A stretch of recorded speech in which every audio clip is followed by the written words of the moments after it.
since 2009 as an assistant professor.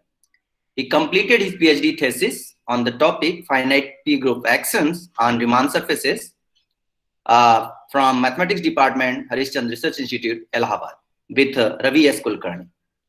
Then he gave almost 1 year in IMSC Chennai for his postdoc. Then he moved in Israel and joined Einstein Institute of Mathematics and gave another 2 years for his postdoc in Hebrew University of Jerusalem. His research area is broadly is number theory, but not limited to that only. He also works in low-dimensional topology, Ramanujan graphs, finite P groups, and many more.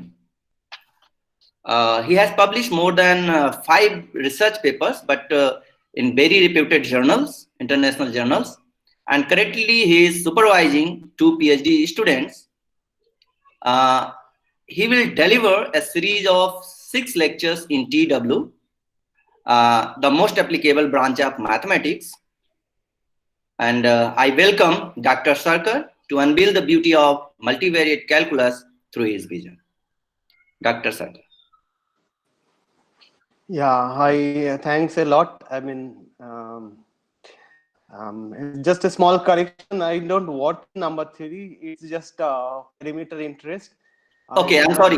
I'm sorry. No problem. I mean, it's not a problem. Okay. Usually my interest in group theory and problems related to finite groups and low dimensional topology. But because of certain questions raised a few years ago about one of my colleagues, so I just kind of geared to this Ramanujan graphs and everything. That is also has a connection to group theory and other topics. So yeah, so that's what I work on. Okay. Okay. So this lecture is usually I have no prior experience of teaching in TW. So whenever somebody asks me to lecture, I often have problem what not to do. Okay, so okay, so I need to turn on this presentation. Okay, so just a moment.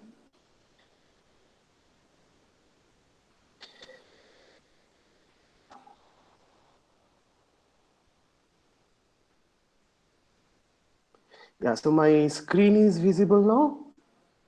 Yes. Yes, yes. Okay. Yes, sir, it is visible. Okay, so I have often, as I am saying, I have often problem of thinking what not to do. I mean, if you do too much, then it will be a problem. If you do less, then it is also a problem. So just tell me if there is something required to do, even if it's not done in the class. What I can do is that I can add these things on the lecture notes, and then I can update the notes so that everybody can get a glimpse on the exact things. Okay, so what we are going to do in this lecture is that essentially we should start seeing some kind of matrix space arguments, and eventually this will be geared to the matrix space structures on Rn, some multivariable calculus, differentiability, continuity, and questions around that. Okay, so this lecture would be some kind of glimpse through all kind of stuff, so it is a little bit mixed up. And as I said, if you need something, just let me know. I can add it in the notes. Okay, so let's start with the recalling definition of matrix space. I think I'm kind of hoping that everybody is familiar with that. Just let's go through it anyway. So matrix space is just non-empty set, so that you have an idea of a distance. Okay, so the distance is often denoted by these notation. Dxy, so it's better to call it a function from the product m cross m to R. And because I'm calling it a distance, of course, it has to be always non-negative. And it has some kind of symmetry property, because distance between 2 points, whether you take the point first and the reverse the order, the distance should remain the same. So this is the second property. Third one, it's a third property. And third one says that the distance is 0 if and only if you are actually looking at the same point. Okay, so that should be most natural thing if you're just trying to generalize distance to any arbitrary topological space. And then the triangle inequality is almost visible. I mean, it basically says that if you just look at a triangle in the plane, then the sum of the two sides of the triangle is always bigger than the length of the third side. Okay, so this is generalized as follows. Okay, so this is what it is, the general definition, and then you look up to some kind of standard usual examples of metric spaces. So most of the time we would be focusing on Rn. So the first example is a standard metric on Rn. So this is how you would design a distance between 2 points. And then on the complex plane, the usual modulus you take, that is also a distance. And the second example is nothing but if you just identify the complex plane with the real two-dimensional plane and then kind of pairing up the complex number x plus iy as the pair xy. So this is kind of the same as metric space. Okay, so the example 1 and 2 in some sense are the same. Okay, so the first weird example in some sense is the discrete metric. So you take any non-empty set and distance of any two non-different points is always 1. And this is usually useless as an example, but only time when you use it is to create counter examples to certain statements in metric spaces. The fourth example is, well, taxi cab metric. So over Rn itself, you just take the modulus of the coordinates differences and add them. Okay, so we'll see all these examples in certain pictures, and then the fourth example is the supremum metric. You take the supremum of those differences of the coordinates, and that's why it's called the sup metric. You can usually it's called it's never called max metric, it's usually called sup matrix because it could be generalized to sequences. Instead of finitely many coordinates, you can try to design something like this to infinitely many coordinates which can be identified as sequences of real numbers. Okay, and another lovely example for geometers especially, this is the pth norm sequence, pth norm metric. So this is essentially you take the modulus of the differences and then take the pth power and take the pth root of it. So of course here p is not an integer anymore, it's a real number between 0 and 1.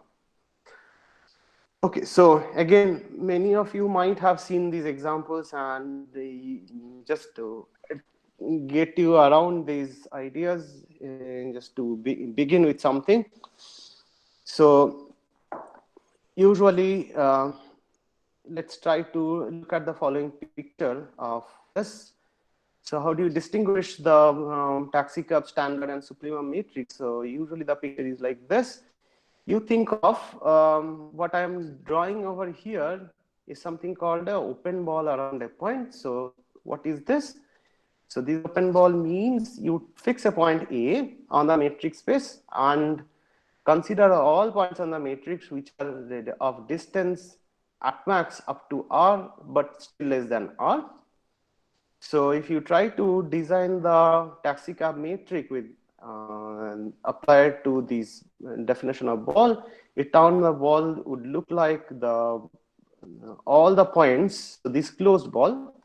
So if you put the origin over here, and then this is usually look like the square, and you take all the interior points in the square along with its boundary. So this is a closed ball. Closed ball means you include the distance equal to R as well. So this is unit distance from the origin with respect to the taxi cab metric. And then the standard metric, of course, look like an exact ball because from the center, the origin, you want to go at max up to the unit distance. So this, if you just try to draw it in the usual plane, this will look like a circle. So if you just use a compass of length 1, the radius 1, and then try to hover around the origin to get points up to distance 1, and this is what I have drawn over here. So this radius of the circle is 1.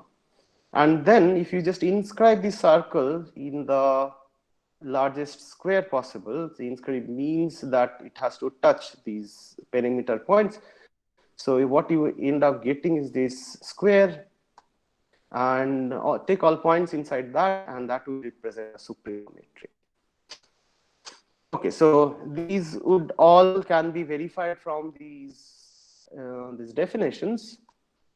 So one can just experiment on this, why this taxicab supremum and the standard metric look like this. You can also experiment a little bit with this, just keeping p equal to half in this sixth example over here. What you will see is that there is, you can draw the ball again, but it won't look like a ball. It will just, with p equal to half, it will be strictly inside the rhombus drawn in the taxicab matrix. So all these various kind of examples you can draw to test what it means, how the matrix actually look like, and how the distances actually work out. Okay, so usually when you define a matrix space, you usually want to create more and more matrix spaces. So the most obvious example would be you take a subset and just use the same idea of distance, and then you get something called a subspace of the matrix space. Okay, for example, you take the three-dimensional space R3, and then you put the standard metric on it. Okay, so look at the sphere on the left-hand side. So the sphere is basically set of all points which are satisfying this particular equation.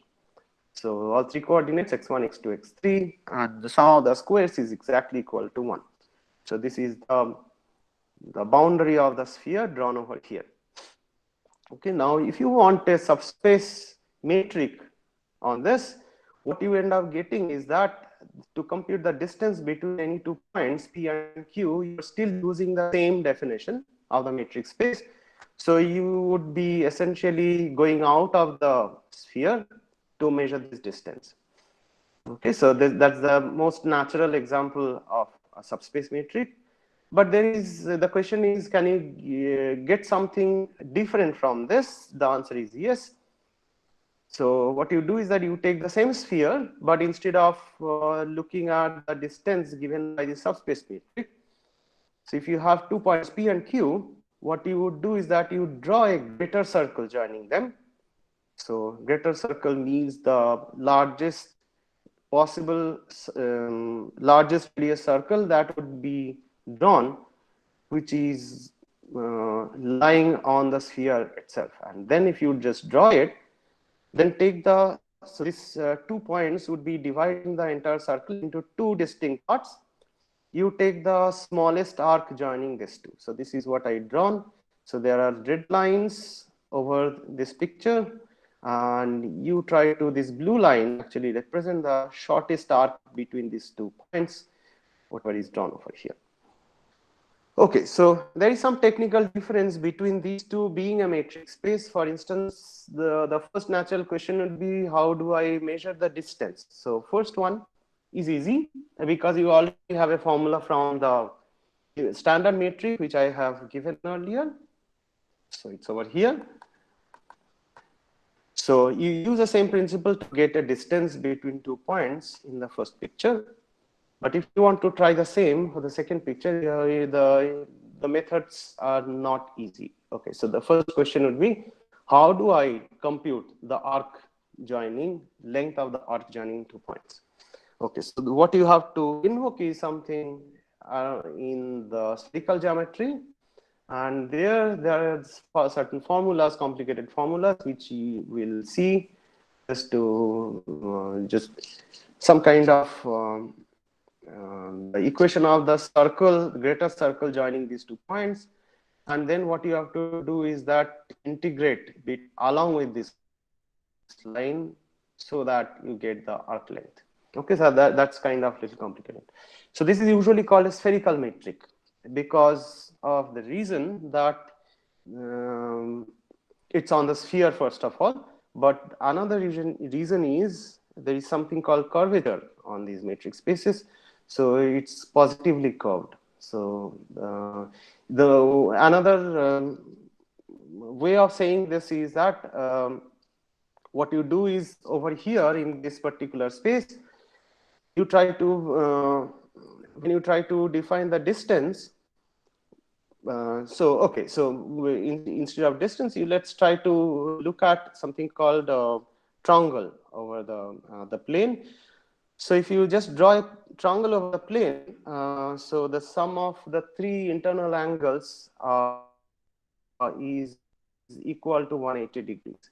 So if you try the same over there, of course you can draw something like a triangle in this picture over the sphere, the perimeter of the sphere, but then the internal angle would be smaller than 180 degrees. So that kind of distinguishes whether it's spherical or Euclidean or the hyperbolic. Okay, so I'm not getting into these. Of course, if you are interested, there are several places where you can look through whether how to distinguish between two matrices, whether it's spherical or hyperbolic or otherwise. So let's try to gear to the point set topology on matrix space. This is kind of important because what you need to do is that here you have defined these balls, open and closed balls. Okay, so it has not yet come. So, and we want to kind of understand the something called topology on these matrix spaces using this. So what is an open ball? Again, the open ball around A means take all the matrix space points so that it has distance at max up to R, but not exactly equal to R. So this is the ball centered at A and radius R. Okay, the same thing if you do it in this set, you include the points exactly at a distance R in the first set, and then you end up getting something like this. So this is called the closed ball. Okay, so why I'm talking about this is the closed balls and open balls play important role while talking about the topology of these spaces. So what you do is, if you take a matrix space and you take a subset of this matrix space, there is some idea of open sets in this matrix space. So you say something called an open set if you take a point and then there should be a positive radius so that the open ball around that point could be exactly inscribed within this open set. So often we call it by naming it an interior point. So remember, if you take the standard picture over here, the standard metric, if you avoid the boundary points of these, which is of this unit ball around 0, so if you take anything inside which is drawn in the blue color, so you take any point from there, and then you should be able to draw something very small enough around that point of some positive radius so that the entire ball is living inside this open set. So, okay. So if you take this closed ball even, apart from the boundary points, everything would be interior point in that sense. Okay, and the boundary points are not interior points because no matter what you do, if you take a boundary point, no matter what kind of radius you choose, it's positive. So whenever you draw a ball, this should contain a point from this blue color points and should contain some point which is outside that. So those are not interior points. A set, we call it open if every point is an interior point. So instead of taking this closed ball, if we avoid the boundary points and only consider the points outside, apart from the boundary points, then it forms an open set. So you can draw now lots and lots of open sets, which doesn't look like a closed ball actually, which is different from the shapes, so the various shapes. Okay, I call something a closed set if its complement is an open set. Okay, and then one of the most important properties which hints you to the idea of topology is that if you take arbitrary union of open sets that turns out to be open, and then you take the finite intersection of open sets that turns out to be open. Okay, so these are not so difficult to prove. So for instance, if you take arbitrary union of open sets, then the moment you choose a point of it, you want to prove this is an interior point. But this point would be living inside at least one of those U alphas. So whichever set it's living in, you just take it and it's an interior point inside that. So if you draw a ball around this point of radius r, that is going to be properly inside this union, and therefore this union is always open. The same thing you can do it for the finite intersection, but it's slightly tricky. So you take a point, it's going to be living inside all these UIs, and now for all these UIs, you would be ending up getting a ball of radius some Ri centered around A, which is contained in this UI. Now what you do is that because you have only finitely many of those, you can take the minimum, and if you take a ball of radius the minimum one, so it should be contained in all of these UIs, and this is what is done over here. Okay, so the same thing, of course, you cannot do it for arbitrary intersection of open sets. So you can try to figure out some example. For example, if you take open sets which consist of radius 1 by n around origin, you take intersection of those, what you end up getting is a single point. And in the standard metric, the single point would not be an open set. Okay, so there are lots of examples you can create. So let us come through the, after this definition, let's go through the definition of topological space. So because he kind of spelled out two of the important properties of the topological space, so it's important to recall this. A topological space, again, is a non-empty set with some collection of sets. I call them, I'm kind of describe them or declare them as open sets. And then what those sets should be, what I am calling them open sets. The first of all, that empty set and the whole space should be an open set by definition. That is the first property. You take any arbitrary collection of open sets and take their union, that should be again another open set. And again, if you take the finitely many open sets and take their intersection, that should be open. So this kind of generalizes the idea of open sets in matrix space, whatever we spoke of over here, to the general topological space. Okay, now usually if you work in a matrix space, and there are way too many open sets to talk of. For example, if you take a real line and use the standard metric, the open sets usually you cannot write it properly or parameterize properly unless you have a little bit of idea of how to write it down. So the best way is try to come down to something called a sub-collection of open sets, which is easier to kind of control, which usually call it a basis for this topology. So instead of taking all open sets, you take a sub-collection of open sets which satisfies these two axioms. What are these two axioms? This says that for every point for this topological space, there should be an open set which is containing this. So this basically to encompass no points are left out while talking about a basis. And the second one says that if you take two basis elements and their intersection, if their intersection is non-empty, then whatever point you choose from the intersection, around that intersection, you can always take another basis element which is inscribed in the intersection of the previous two sets.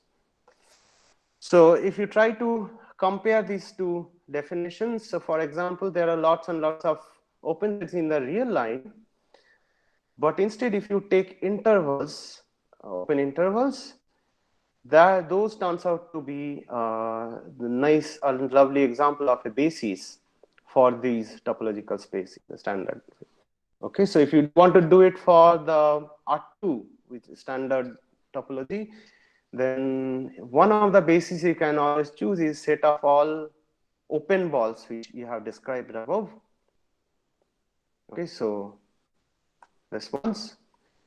If this were done in sense of the matrix, so you replace this dxa by the standard matrix over here. So in the open balls around of radius and around this point, so those form one basis of this topological space. Of course, this doesn't guarantee that this would be only one. Of course, you can think of more and more bases for a given topology. And one of the important property which I would be needing for the later part is that even I can just make it little smaller. Instead of taking all open balls of arbitrary positive radius, what I can do is I would take the open balls of rational radius. If you try to argue through it, I mean, that also forms a basis for this topological space. Okay, so you just have to take care of this particular two axioms, whether these two being satisfied for this particular case, and you'll see that that always, okay, so if you have rational radius and the center being rational, then the advantage is these bases would contain only countably many elements. So this is one of the properties that we're needing for later on, which is called a second countable property. Okay, so here I have a basis, of course, that contains, so first there is a topology that contains all open sets. Instead of that, I'd be needing only few of those open sets, which I call that satisfying these two axioms. They form a basis, and then instead of a basis like this, I cleverly wrote down in the standard metric, take rational center and rational radius. That brings down the basis set to be the open balls which are only countably many. Okay.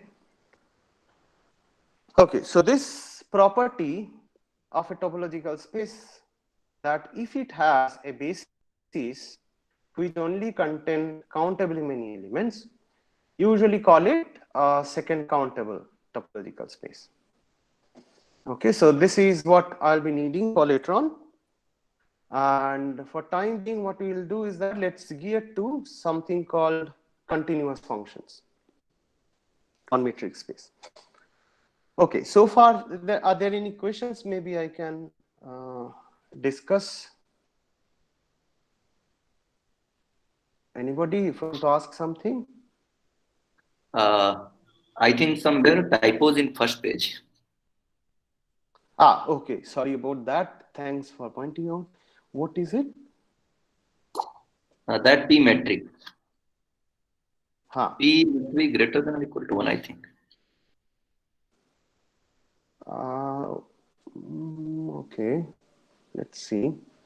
So what I was trying to do is that for P half, for instance, you can do the same. So where exactly I'll encounter the problem? I think in triangle inequality.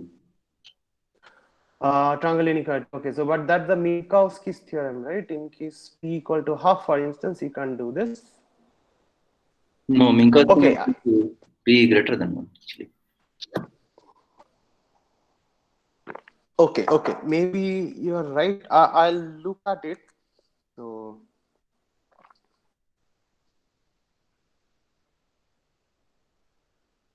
okay, I'll look at it. And I was anyway thinking to give a little few extra exercises, try to prove why this triangle inequality works for each of the examples. So yeah, I will incorporate that. Okay, so anything else? Anybody want to point out any typo and mistakes?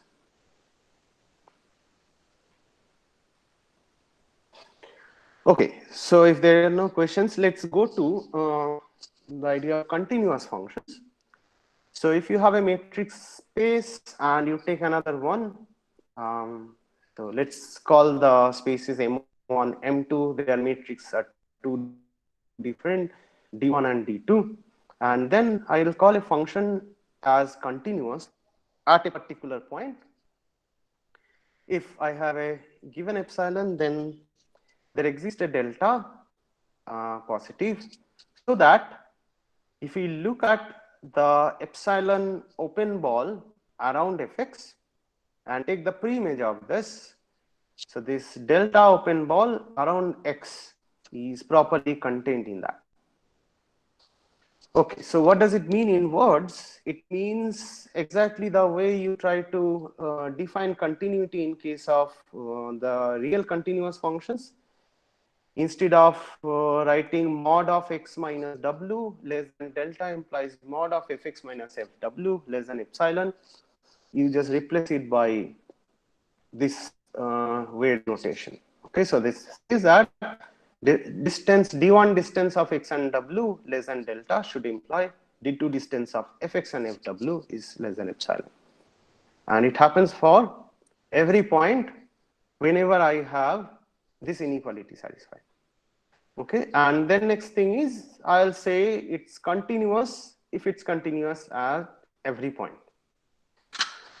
Okay, so then what I would be needing is a more economic way of realizing what is a continuous function, because this definition is usually thought as very cumbersome, in a sense that I have to start with an epsilon, then a delta, and then I look at this inequality and so on. And then I'll be doing this for every point. Okay, and practically speaking, if there is an example where I have to do it, I have to do a lot more work.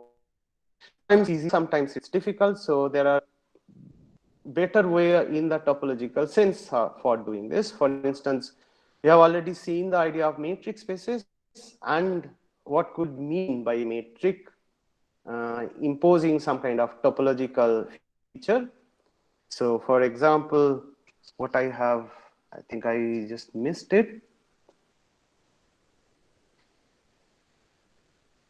Okay, I think I just missed it over here.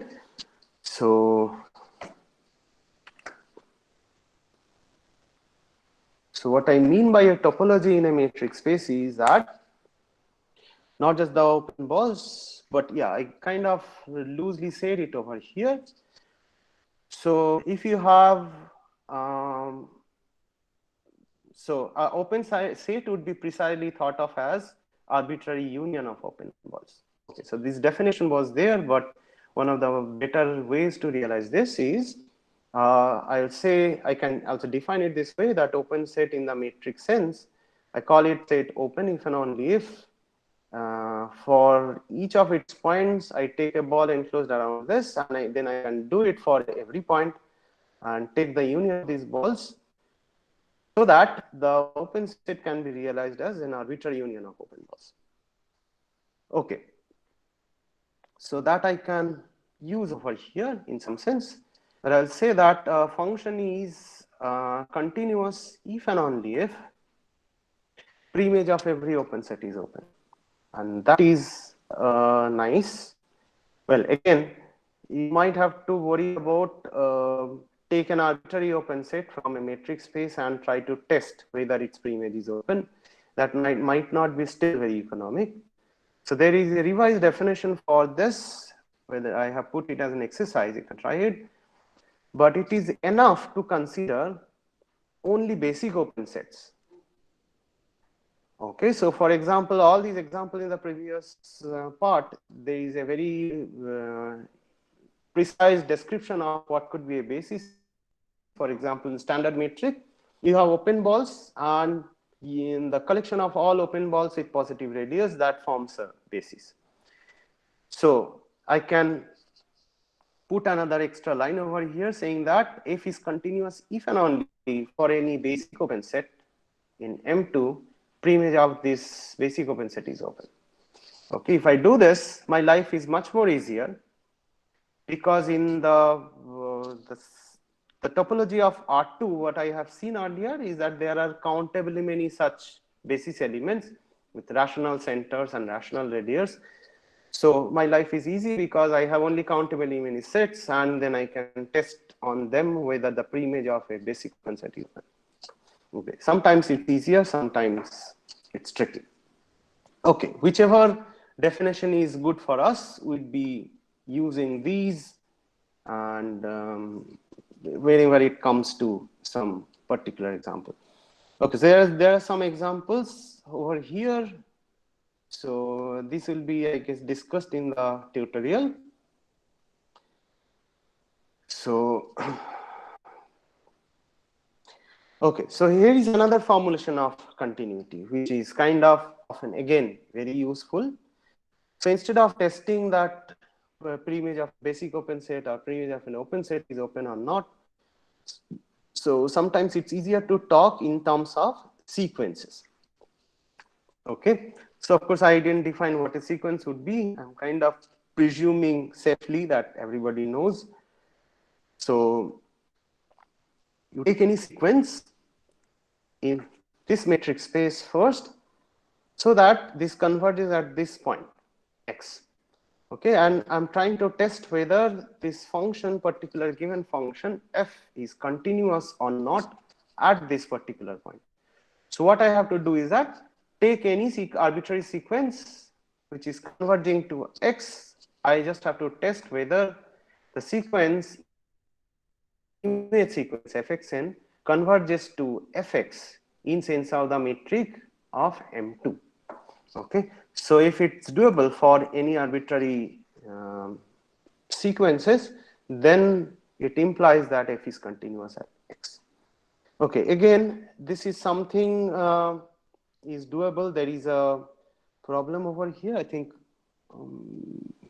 Yeah, okay, so what you need is, it won't work for arbitrary metric spaces. So if you take M1 and M2 to be two metric spaces and try to test it, the first counter example where you would be failing is that the discrete metric which I have discussed in the first initial part of the lecture.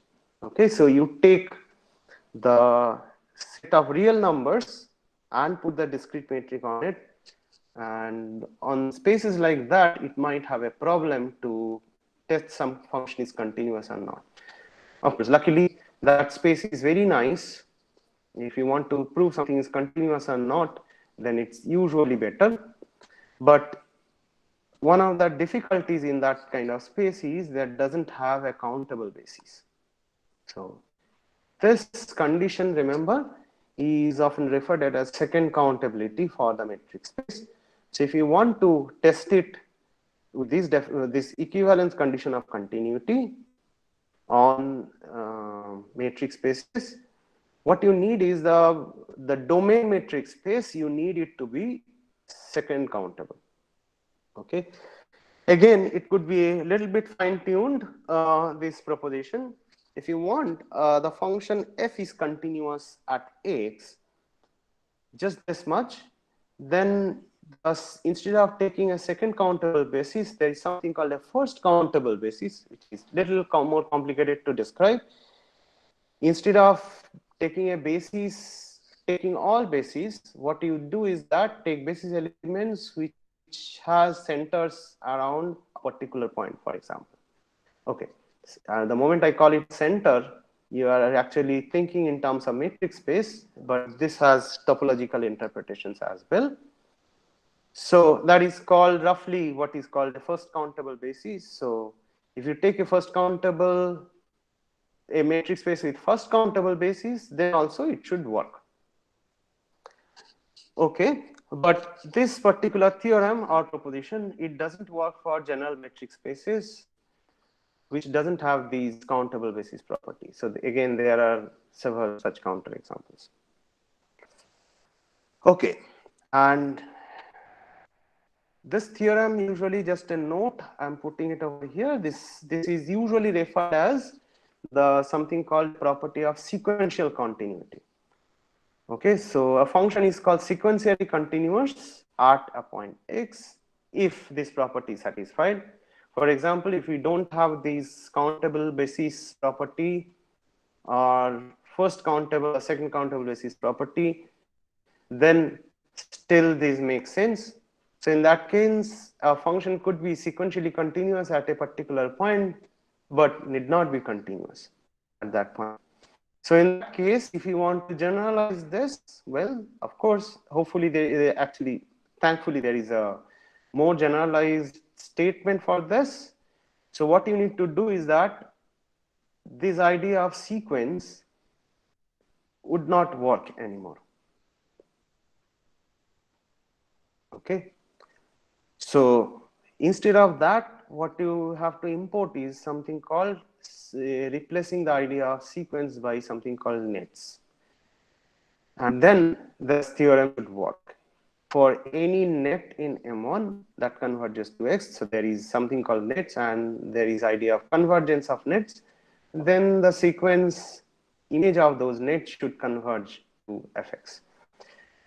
Okay. So again, all these things should be used later on, either in the exercises or in some way for the later part of the lecture. So let's go to the next part. So what you need to know is that, well, we have something called a metric and something called a topology, but are there more geometric way of obtaining this? Okay, so what we would do is that there's something called norms induced by inner products, and the inner product is much more geometric than introducing the metric or other abstract idea of topology. So this is usually whenever I'm talking about inner product, the first example you should think of is the usual inner product, which is the dot product of vectors. So instead of taking arbitrary vector space, you think of, imagine over here and the Rn, and you take the inner product as the usual dot product, and that should work. Okay, usually I'll be using the idea of vector space, so my notation would be kind of fixed. I'm writing a field over here as F, but that would always mean it's either real or complex field. Okay, other than that, there are generalizations of inner products. I mean, they usually not called as inner products, but you take a field automorphism and then you try to generalize that. Okay, so what is the inner product? So inner product is again a function from which takes a pair of vectors to some either real or complex numbers. So that satisfies something called bilinearity. Okay, so what is bilinear? Because I have two coordinates over here, what I would be doing is you fix either the second variable or the first variable, and with respect to that, the function should be linear. Okay, this is not exactly correct, what I just said. So this is definitely correct, as you see over here, in case you are taking the first coordinate. Yeah, and with respect to the second coordinate, it should work if instead of complex number as a field, you are taking only real fields. So this bar stands out to be stating some kind of symmetry property, and that would take care of this. So linearity in first variable, it means that x plus y comma z, it splits like a linear function if you fix that z. Linearity in the second variable, It means that x comma y plus z, and if you fix this x, this should behave something like linearity in the second as a function. Okay, and then this Hermitian symmetry says no, it's not linear in the second one, but if I take if I incorporate this second definition and the first one, it's something called sesquilinear, which means that if I take alpha in the second coordinate instead of the first, that is I take the bracket x comma alpha y, what I am going to expect over here is this alpha bar dot xy. Okay, that's often referred as the sesquilinearity. Okay, so this means inner product is a function which is linear in the first variable and sesquilinear in the second variable, which has this Hermitian symmetry. And something more important, you call it positive definite. It says that if you take the inner product of x and x, this is always positive. Again, there is a typo here. It should be for all non-zero points. Okay, so whenever I take a non-zero point, then this inner product of x with itself, it should be a positive real number. So a vector space equipped with all three of these properties, that called a inner product space. Okay, so using these, how do I come to the definition of matrix? Okay, so first of all, let's take some example. So usual dot product, what you see over here, and then something called Hermitian product. If I try to do this dot product in case of Cn, usually that doesn't work because the dot product would give you in general a complex number, not a real number. Okay, so what you need over here, if I need this positive definite property, you want this product to be a real number. So that's why these bars are taken in the second coordinate. Okay, so if I take W1, W2 up to Wn as Z1 and Z2 up to Zn's, then it turns out to be mod Zi's squares, and then you take the sum of those. So that turns out to be a non-negative real number, which is 0 if and only if the vector is 0. Okay, now there is a little bit of generalization. So instead of usual dot product, instead of taking Hermitian product, what else can you do? So there is something called a Hermitian matrix. So what is the Hermitian matrix?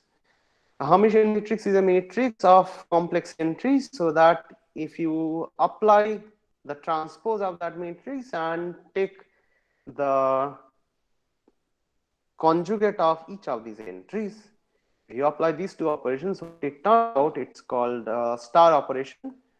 The star operation keeps these matrices as invariant. Okay, so take any Hermitian matrix that is A star equal to A and which is positive definite, in the sense that if I take a vector, take the row vector Z1 up to Zn, you pre-multiply with A and take its transpose, that become a column vector, and again make a conjugate of each of these entries. This product turns out to be positive as long as you stay away from the origin of Cn. Okay, so this is usually referred as a Hermitian matrix being positive definite. Well, if you have something like this, which is a Hermitian matrix, which is positive definite, what you can apply is immediately you define this function, the product being taken as Z1, Z2, Zn, then multiply by A, and you take the conjugate transpose of the second set of vectors. Okay, if you do this, you end up getting another inner product which is different from these first two examples. Okay, now how do I get the norm over here? A non-linear space is something called again length. So norm is kind of defined as length of a vector, which essentially give rise to idea of a matrix.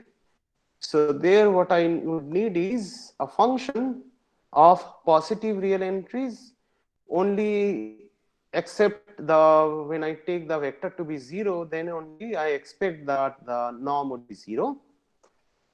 And then it satisfies something called the triangle inequality. The length of the vector x plus y should be smaller than or equal to length of the vector x and sum the length of the vector of y. Third one says that if you have this real field, then you take a modulus of coefficient, and then what you get is this equality. Okay, so this is what about a norm, and you can easily recall the definition of a metric. If I just define the distance being the norm of x minus y, it turns out that this is a metric on this particular space. Okay, so I started with a vector space over some field which is f, either real or complex. It satisfies all these three properties, and I try to invoke this, which derives that. It turns out to give me a metric on this. Okay, now what I want to do is that I want to connect this idea of inner product with this idea of nonlinear space. Okay, so let's take some examples. Whatever examples you have seen earlier, with this is being problematic perhaps again, because I'm taking p to be any real number between 0 and 1. So other than that, if you take any of the other examples, this again defines a norm. The standard norm exactly replicates the definition of a metric in the earlier case. Taxi cab norm and supremum norm, again the same definitions. You take the norm definition and then you apply the definition of metric coming from that, and then what you get is the earlier definition of metric. Yeah, any questions or comments? Sorry.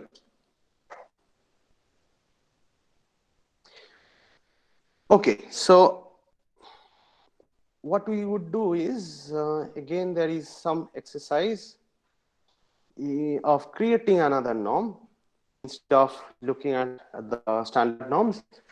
So you take a vector space which is of finite dimension and you fix a particular basis. I would like to create a norm with respect to this particular given basis. So what I would do is that every vector in this space, I would be able to decompose in the following way. It is written as sum of some coefficients coming from the field and the basis vectors, and this expression is therefore written uniquely. So x is written as alpha 1 v1, alpha 2 v2, and alpha n vn. Forget about that bracket x for time being. And now these what coefficient comes in each case, that depends on that particular x which vector you have chosen.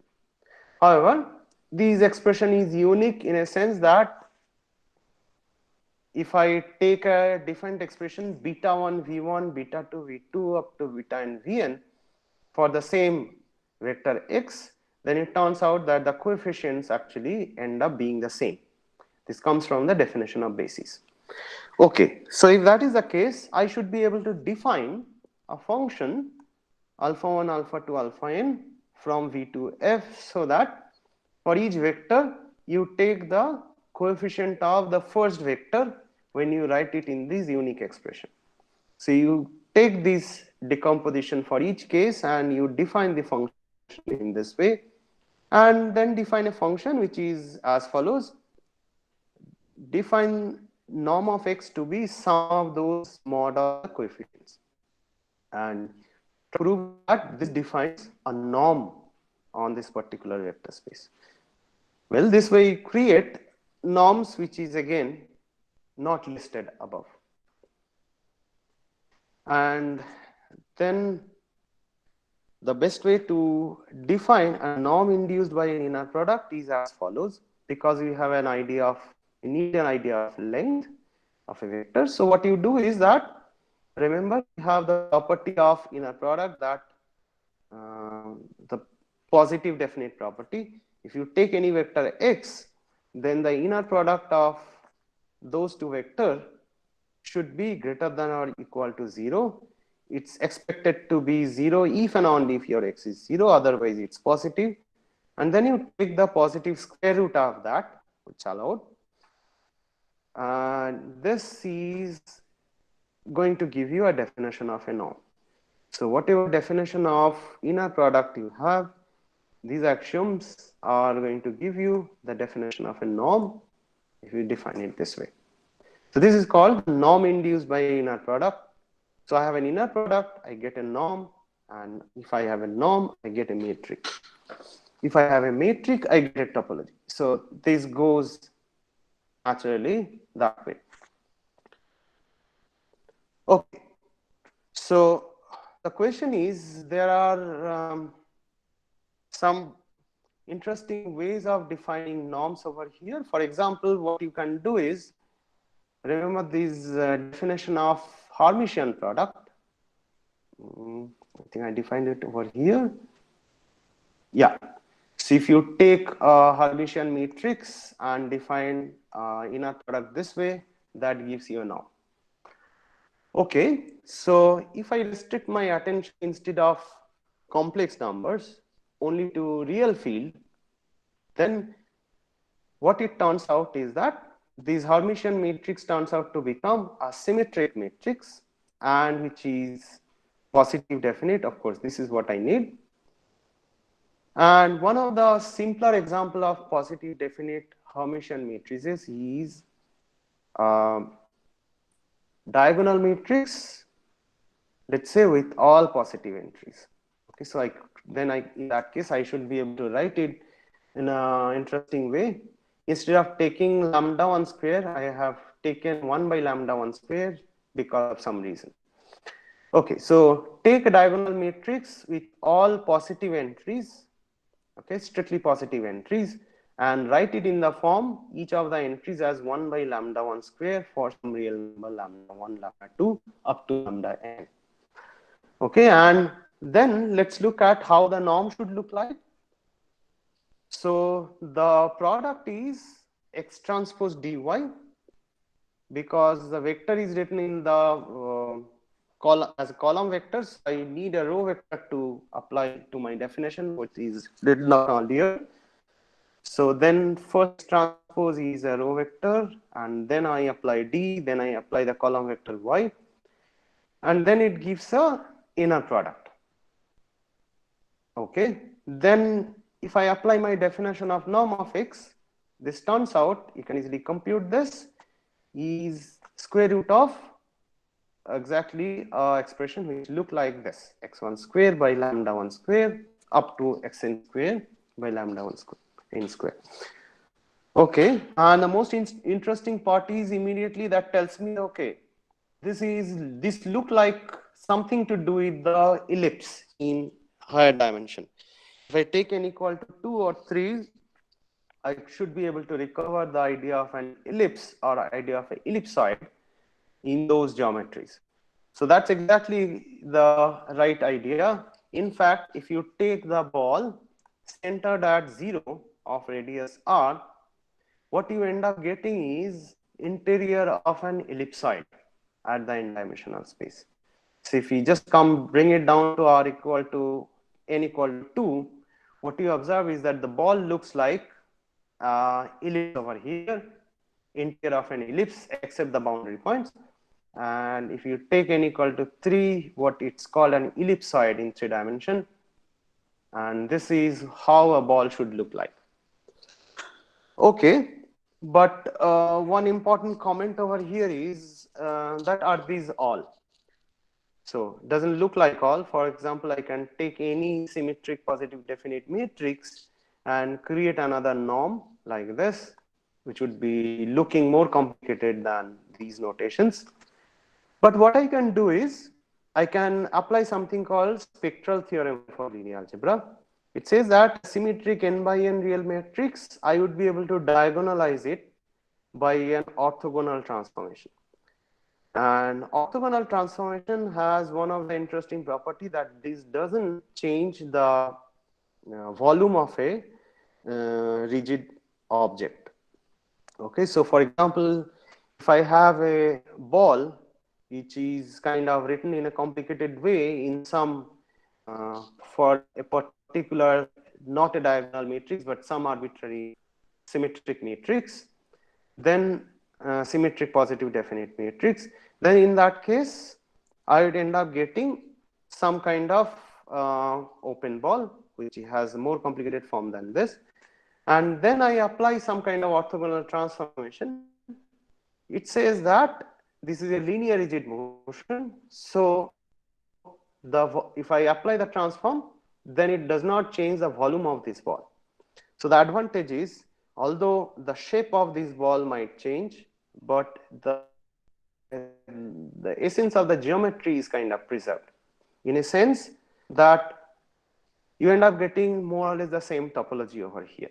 Okay, so what you do is that change these inner product by a orthogonal transform, and then you end up getting a diagonalized matrix. And if you get a diagonalized matrix, then you get positive definiteness, which essentially imply that all entries on the diagonal should be positive. So in some sense, it says that this first example is up to topology is the unique one. Okay, so it's almost the end of the seminar. So let me just rush through what is the equivalence of norms. So there is something called Cauchy-Schwarz inequality, which I have written down the proof of it, and you can go through it, which could be important to solve some exercises. So it says that if you take an inner product, space with the inner product and which induces the norm, then inner product of two vectors xy, the mod of this is simply less than or equal to the product of lengths of those two vectors. So usually in geometric sense, this means that the product of lengths is comparable by something called the internal angle between these vectors over here. Okay, which is kind of given in certain formulas. Let me just, instead of discussing this, let me just go to the equivalence of norms in finite dimensional vector space. So what a equivalence mean in matrix spaces as follows. So if you have two matrix given in the same matrix space, I'll call them equivalent if an inequality like this is satisfied, which says that you take a pair of points xy and you try to compute the distance with respect to both these matrices d1 and d2, matrix d1 and d2.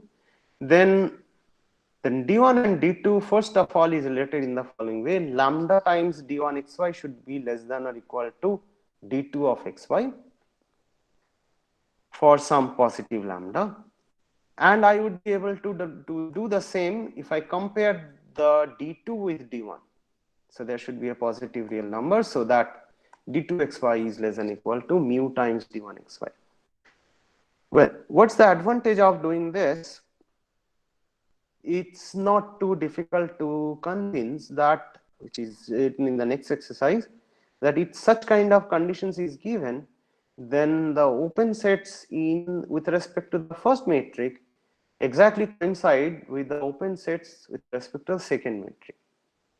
So that gives you a kind of a sufficient condition if I want to compare the topologies on the space with respect to two distinct matrices. So if the topology is same, essentially the continuous functions are exactly the same.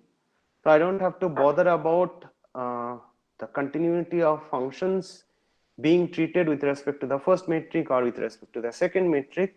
If they are equivalent, then testing it is continuous with respect to the first metric is kind of equivalent. Say that this would be continuous with respect to the second. So that kind of advantage is there, and that's why the equivalence is actually very important. Yeah, and I can do the same. Remember there was a definition of a norm.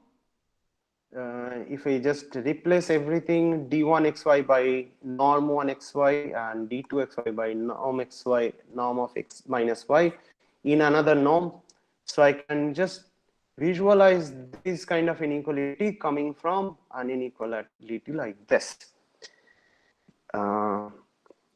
Okay, so if such case happens, then the two norms, the metric topologies, whatever you get, are the same. Okay, so what do you, okay, so if you have a vector space, so what we are going to see in this particular theorem is that you take a finite dimensional vector space and let's start with two different norms. So then there exist any two norms, whatever you end up getting in this vector space are essentially equivalent.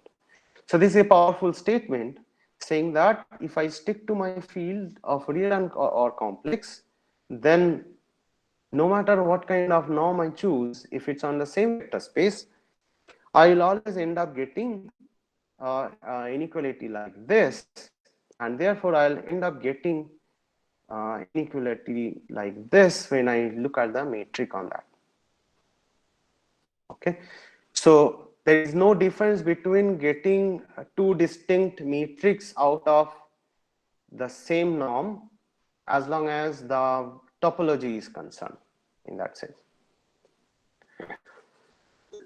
Okay, so I think the time is almost up. Can I take 5 more minutes just to finish this proof, or? Yes, Dr. Sarkar, you can take. Okay, okay, thanks.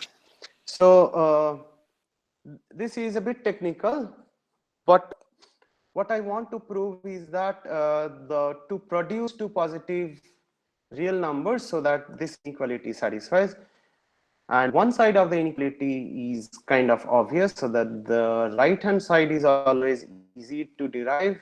The first part would require a little bit of effort. Okay, so to do this, what you need is the following lemma, more or less. This tells you everything about how to prove this. So this says that you take a basis and fix it on that space, and you are already given a norm on that particular vector space of some fixed dimension, and then you define these functions again, whatever you have seen earlier, the decomposition coefficient functions. The moment you fix a basis, you should be able to recover that, and then you consider this norm, which we left it as an exercise earlier, that sum of the modulus of all the entries of these coefficients. So after looking at this exercise, you would be able to convince that this is actually a norm, and then I should be able to find my lambda and mu, so that the norm, a given arbitrary norm, is actually connected by this, let's call it zero norm, in this particular fashion. Okay, so this the notation, this x norm zero norm, is not very common. You usually call it the, I think it's called the one norm, because it's the sum of to the power ones of the modulus, but there are too many ones and twos over here, so I decided to call it zero norm over here. So this is not a standard notation, but what it says is that any norm is equivalent to this zero norm, and therefore if I do this, I'll be eventually done with proving that any two norms are equivalent. So what I have to do is that you take any two norms, and then norm 1 and norm 2, and then both of them are equivalent to zero norm, both of them satisfies some inequality like this, and then use that to prove eventually there is a lambda, there is a mu. Okay, the first part of this inequality, norm x is less than equal to mu norm 0, is easier to see, because what you would do is you would essentially concentrate on what are the norms of these v1, v2, vn. You take the max of that, and then you notice that this norm of x if my x is written in this particular way, then I use a triangle inequality and the scalar equality, then it turns out that this is less than equal to this particular quantity.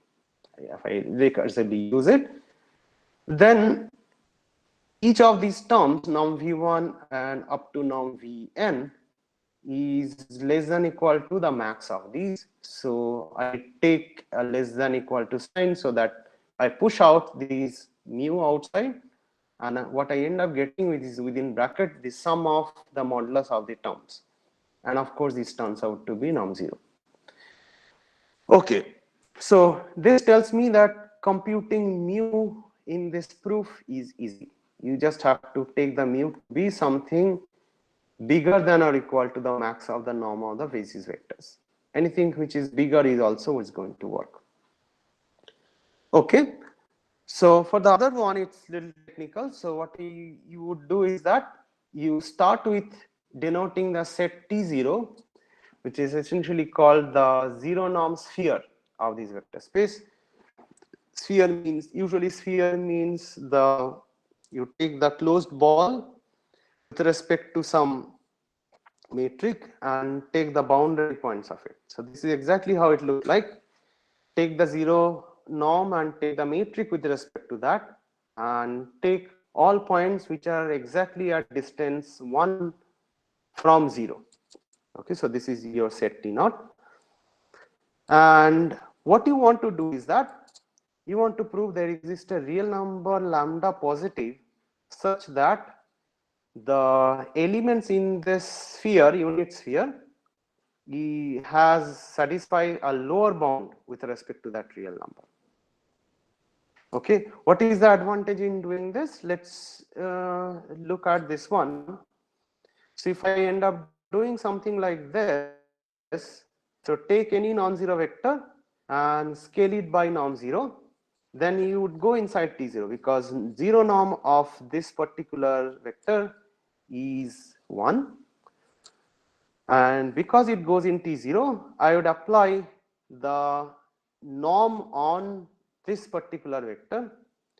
This turns out to be norm x by norm x with respect to 0. And that is bigger than or equal to lambda, which I have proved earlier. And this says that my norm of lambda of norm 0x is less than or equal to norm x. So then I'll be done.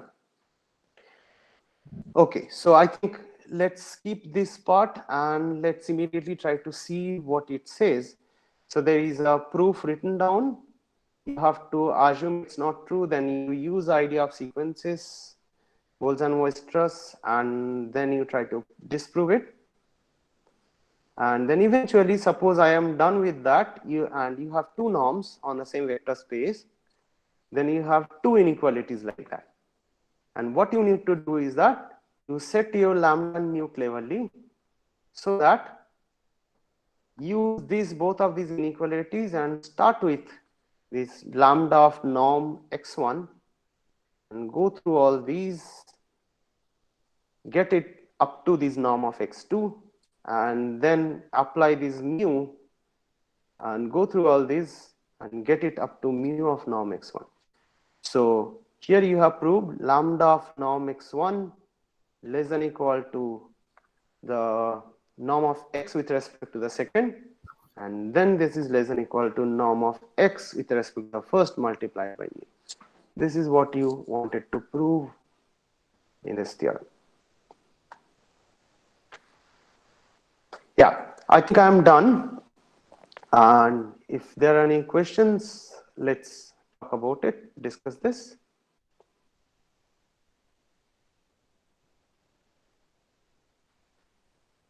Okay, any question from the participants? Okay, so Sir, I have a question regarding that sequential continuity. okay. Yeah. I think that is true for metric spaces, right, sir? This is true for Because metric spaces are first countable, right? Yeah. So first countable means essentially, no, wait a moment. So first countable means that around Having a countable point basis you, at each point. right. So metric Okay, spaces I do didn't have. realize that. Yes. So that result Yeah. holds without any condition on the domain. Yeah, without any reservation. Yeah, I kind of missed that. Okay, so any more question? Any other question from participants? Okay, so on Sir? behalf of all the, yes. Every metric space is first countable or second? Yeah, well, I mean, around a point, you always have a countable basis. So what you would do is that should follow from the density property of rationals. So you want to enclose any arbitrary radius ball. So any arbitrary positive real number can be bigger than rational number, slightly lower than that. And then if you take the lower radius to be the rational one, then you enclose the lower radius ball inside the bigger radius. So that way you put it inside. So you basically want to ensure that, okay, the rational radius balls are enough instead of taking all real radius balls. At a point, yeah, the first countability is around a basis at a point. So that follows. Yeah, thanks. I missed that. Yeah, after a long time, I'm kind of seeing a lot of topology. So thanks for pointing it out.